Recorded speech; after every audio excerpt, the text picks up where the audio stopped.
Welcome to another episode of Fess. On today's edition, we interview a young technology entrepreneur, that Mr. MediaMatic of KMF Technologies. But first, it's health and fashion.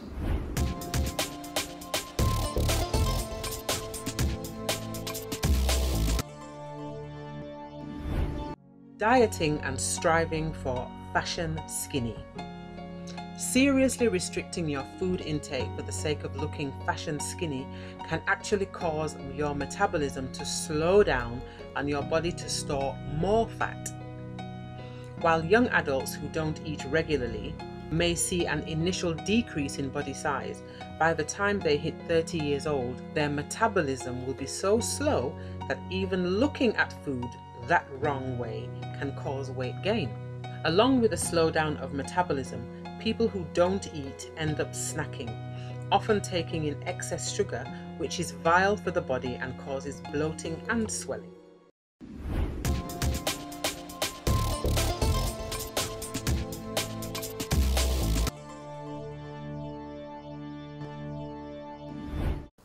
Khalifa M. Welcome to Fess. Thank you. It's a pleasure having you here. Well, I appreciate it. Well, tell me, why did you decide to study computer science?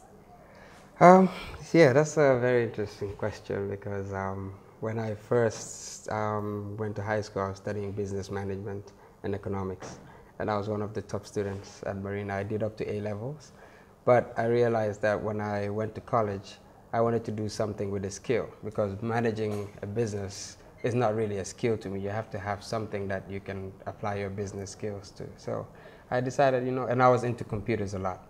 So I said, why not study computer science so that I could do all this cool stuff? So that's how I stumbled into it. And I'm glad I did that because now it's helping me in my career. It's helping you get money. Well, not money. It's helping me develop my ideas. And those ideas are becoming, at first it doesn't make you money, but over time you start reaping the rewards, basically. Yes. Okay. Now, speaking of rewards, I know you started off with New Century. Yes. With your partner, Amadou. Yes. What happened to New Century? Because I know that they won Startup Company of the Year at some point. Why would you just throw that away? Not really. I think New Century started with Amadou Cisse and Tijan Jallo, but he was the president of the company, so people didn't know much about him. The reason why, I think the company was doing very well, but sometimes you look deep inside and you realize that, okay, your drives are different and the things that you want to achieve are different. Even though we were successful, I still felt like I could do a lot better for myself. And I preferred making decisions and then sticking by them, taking the risks that I'm taking today. So it wasn't any feud between partners? No, I wouldn't call it feud. I like to say that if you're in a partnership, you guys don't have to agree as much. You guys have to come with different ideas and always ensure that, you look at any business proposal or any business that you're going to do to make sure that you have different angles. So someone has to play the devil's advocate. So I wouldn't call it a feud. We never actually had a feud. It was just that I felt like I wanted something different and I wanted to make my own decisions. That's why you came up with KMF. Yes, gladly. And KMF is directly a spin-off of New Century. Of course, yes. Doing almost the same things, just that with a little twist of what I thought would be more worthwhile for me. Yeah. And your partner also had a spin-off of New Century called Blue Tech. Yes, it tells you that we are all entrepreneurs and we always want to, what would I call it, do the next thing. And it's unfortunate after I left, maybe about a year or less than a year, the company died down. So it tells you where the company was heading. I was inside, I made my own decisions based on what I knew. And I thought it was not something for the long term. And I wanted something for the long term. Yeah. Did you figure out it was not something for the long term in the beginning or while you were working towards? No, it was sometime in February, March, when we actually won the award. I was like, well, we've won this award, but if I tell people I really want to start my own thing, they're going to say, why? These guys are doing so well. Why? That's the question, why? Yeah, you exactly. wonder. Yeah, but I still think that I made the right decision. I used my brains, and I thought that, you know what, this is not long term. This is not how a company should operate. And today I'm happy with what the decision I made. That is, I think, one of the best decisions I've made in my life, yes. Now, are you also happy that KMF lost to Blue Tech themselves in the recent GCCI Business Awards? No. Actually, I congratulated Amadou, and after that we hung out a little bit. But it must make you feel some type of way that your direct competitor and an ex-partner won, and you did not.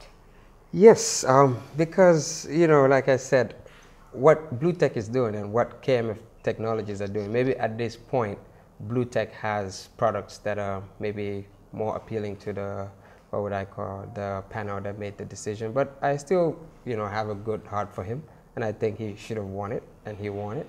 And I think what defines me is that it's not going to bring me down. I'm going to keep on working as hard as I can, believe that. And I think my company will be around for a long time. Okay. And we'll definitely have our chance to win awards. It's not even the big Let's go back to KMF. You guys specialize in hardware, software, consultancy? We specialize in hardware. I have a great team. Product knowledge, I think we're one of the top companies because anytime we attend tenders, our specifications are almost always on point. Our after-sales service also, I rate it second to none because we're always there. Even if you have a little problem, we give you 1-year warranty. In some cases, we offer you 2-year warranties. And we have a full-blown technical team that will back the warranty as well. Also, we do web design. We've designed some of the top websites in the Gambia, GRA.gm, that's the Revenue Authority. We've also designed our own website, KMF Technologies. We've designed GTSC, Gambia Transport Services Corporation. Also Amiscus Horizon. So the number is a lot. And you did all this with what, $200? That's equivalent to 10,000 dollars. How? Starting off, that was just what I used to register actually, because when I left New Century, I was broke. I had nothing. I left with zero. So you know, I left, and my dad was supportive. He was like, okay, you've quit. Let's see what else you're going to do. So over time, I used to wake up every day at 9 o'clock, even though I didn't have an office, I didn't have nothing, but I still had contacts, people that I was dealing with at New Century. So through that, my dad realized, okay, he's hardworking, he's waking up even though he doesn't have to wake up, and I go and work just like everybody till 4 or 5. So he gave me money to register my business, of course. So it was your mentor that pushed that? My dad, he mentors me, yes, but he made me write a business plan. He was like, if you don't write a business plan, you won't get that $200. Maybe people don't know who your dad is. Tell me, your dad. He's a well-known man. Yes, he's into insurance, buy no go file, Gamstar Insurance. So he's been in business for a while, and I think one of the best advices he gave me was to have a business plan, which has helped me because at any stage, I know what is next for my business. So through that, he gave me the money to register. And then after I registered, I had a couple of contracts based on like old business contacts that I had. So that set us off onto the right foot. Yeah, FOA were your... FAO. FAO were your first contract, right? Yes. And what do you think it was about you or your company that made them take such a huge risk as such a young man and a new startup company? I believe it was a relationship that was based on trust. Because they've always seen me with my former company, the type of work we do, and then I always make sure that we deliver. That was not the first time working with them. So based on that relationship, they decided to give it a risk, and we delivered. They were happy, and they're still using it up to today. It was to rebuild part of their network, which we did. And who are your biggest clients at the moment? I've worked with the Revenue Authority. They're one of my biggest. I've worked with the Central Bank, Gambia Ports Authority, insurance companies. I've worked with hotels. I've worked with supermarkets. Our clients are mostly corporate clients. Now, I know for a fact that it was lack of employment that urged you to start KMF. Now, how many employees do you currently have under your company? I do have 12 employees that are contracted. And off contract, we have a potential of up to 20. Now, how many women do you have under this field? Because I know in IT it's quite tough for women. Why do you think there isn't enough women in this field? Women, I believe first there's a cultural issue.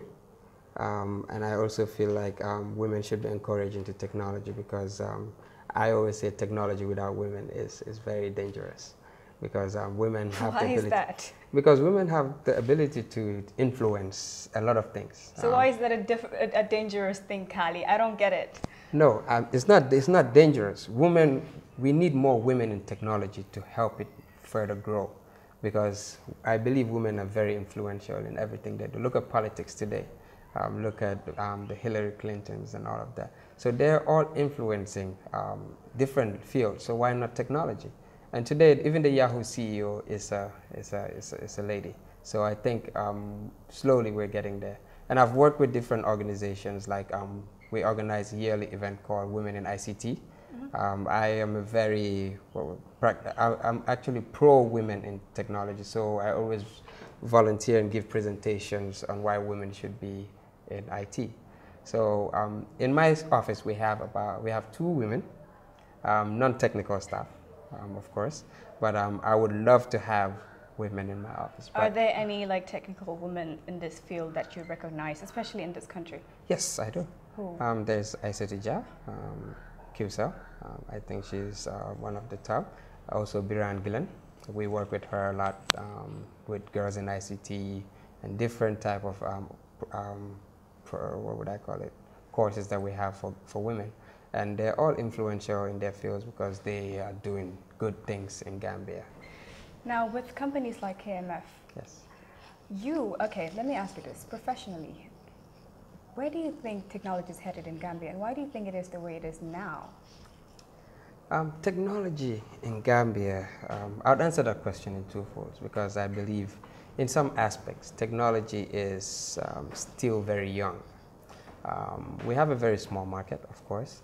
Most corporate organizations cannot afford certain levels of technology. So we find ourselves still growing.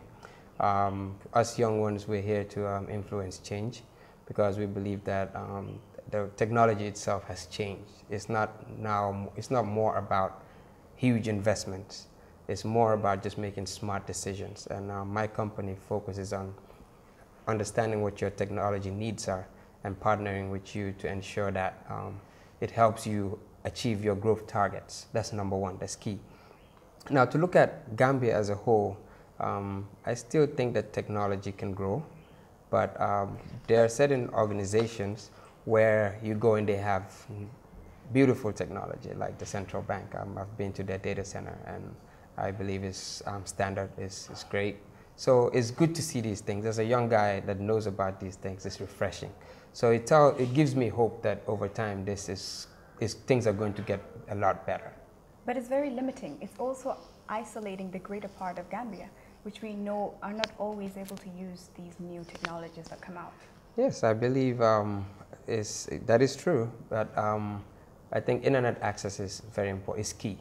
I think that opens the floodgates because once people start having access to the internet, then they get to realize technology can do a lot for them. So for the individual, I think what they need most is internet access. And I understand that in Gambia, we have internet, but it's also limited to certain areas. So over time, I'm sure once these companies also start to grow, like I said, it's a small market, so you can understand why companies will make decisions to not outgrow themselves.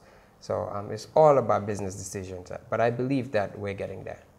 Okay, now not only limiting it to Gambia, with there being so much competition in this very industry around the world, how would you suggest, or what would you suggest for Africa to do to achieve its technology ambitions? Yes, I believe with technology, especially for Africa, we should look at technology, how it can be immersed into our culture. Because I believe with the white people, with the foreign countries, first world countries, they're using technology to suit their lives. I believe that how can we make technology be useful to our farmers, to the people that are at the lower end income. That is how we can grow technology. That's how we can grow our country as well. So with Africa, we should focus on what Africa can do for itself. Let's not copy what is out there. Let's use those ideas, but also ensure that we blend it into our culture. And that is what is going to take Africa forward. And we should start doing more research into these things. Governments, private institutions should do research that can influence growth. But research is one thing. How do we implement it? Implementation, sometimes you don't have to go directly into implementation. Researching and getting a proper methodology into implementing, getting the right professionals. I believe it's time for the young guys. I seriously do, because the old ones have had too long. And are you calling them irrelevant? I'm not calling them irrelevant, but I think they've taken us as far as they can. I think it's about time that we also step up to the plate. And that's what we're doing. We have some very dynamic young technology enthusiasts that are actually influencing and creating things that should be able to get us there. We just have to embrace it. Now, with this pool of professionals, and why should people come to KMF that need these services? If you talk to our clients, I think it's about the culture that we've embedded into ourselves. We have no limits. We can get work done at night, during the day, at your worst time when the old guys were not there for you. That's where we come in, and that's how we build the partnerships. Remember, our culture is based on partnering with organizations and determining their growth potentials and helping them achieve those targets. So that is what we offer. And I have a team that has embraced this culture so well that is taking us to a lot of good places. And what are some of the toughest challenges you face? When we first started, as a young guy, they're like, why should we give this guy the business? Why should we let him do this first? Right. But then over time, we had to prove ourselves. It's about building trust one step at a time. We start from doing little things, and then it has got into bigger things, and we hope that it will continue to be bigger and bigger. Thank you very much for coming on Fess. Thank you. Smart Spaces, your real estate experts making all your housing dreams come true. We are getting bigger and even better. Now, we have moved to our new office at Paradise FM building at Pipeline. Now we are closer and our service will only get better. For more information, call us on 222-1122. 890-6855 333-1133. Smart Spaces, smart choices.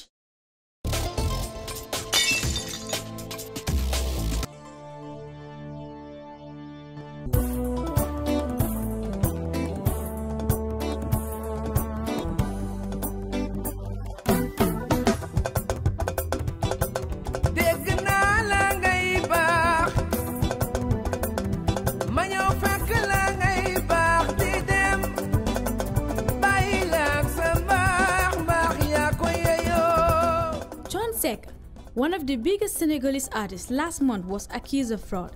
The singer has been charged with money laundering after millions of dollars worth of fake banknotes were found in his home.